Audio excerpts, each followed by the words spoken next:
I'm working on a 2011 Doosan Dx 255. One of the pilot controls, well, all the pilot controls on the right-hand joystick were leaking, all 4 spools. So these are the hydraulic lines that feed the block that the joystick sits on. So when you disassemble this, you're going to want to make sure you label these because you want to put them right back where they came from, or else you're going to be sending hydraulic flow to different items when you activate each spool. So to get it out of the machine, you got to undo your console on this side. So my heat and AC, my whole little console piece, all the electrical, tuck that to the back here, and then undid the lines, capped them. You're going to want to cap them because hydraulic oil is going to keep coming out. So get some caps. For my machine, these are 3/8 pipe caps. Once you've fully undid each line and you've undone the hardware from the top of the block here, you'll be able to remove the whole item from the machine. So this is what your joystick is pressing on when you're running the machine and putting the joystick into different positions. So this particular one, and I'm pretty sure all excavators are the same, have 4 different push points, and then obviously if you push to an edge, you can push 2 down at the same time. So that's why you have this smooth flow of control to the machine.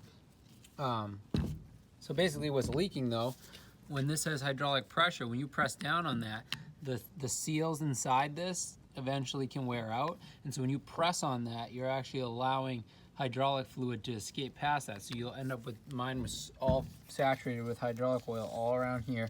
So you have to take off the top piece that holds the joystick, and then that'll allow you to get down to the spool. So I'll start breaking it down, and I'll update it as I go.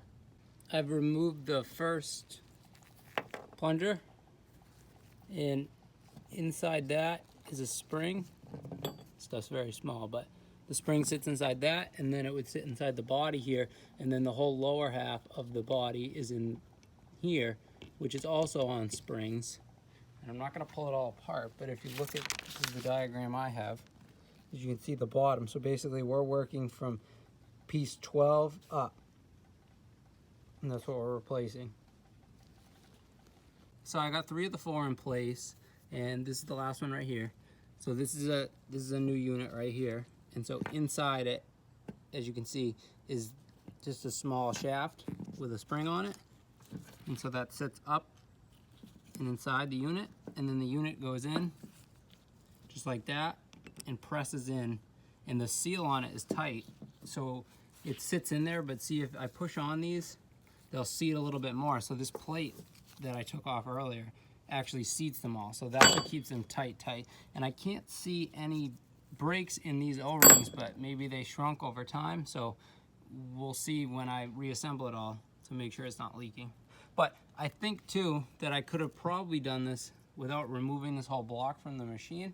There may have been too much pressure in the lines, and then if I had pulled these out, it would have pushed the fluid as well as all the internal components down here that go in a very specific order out. So maybe taking it out did make sense, but I was nervous when I pulled these out that this whole internal setup here was going to spring right out, and it pushed up, but it didn't come springing out like I thought it might. So just a point there. That might be something specific with Doosan versus another make. But back in the machine over here, I got all the lines rehooked back up. Everything looks like it's tight and good.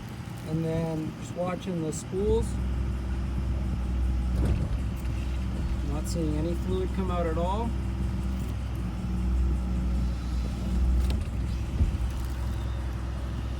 I think we're good with this repair.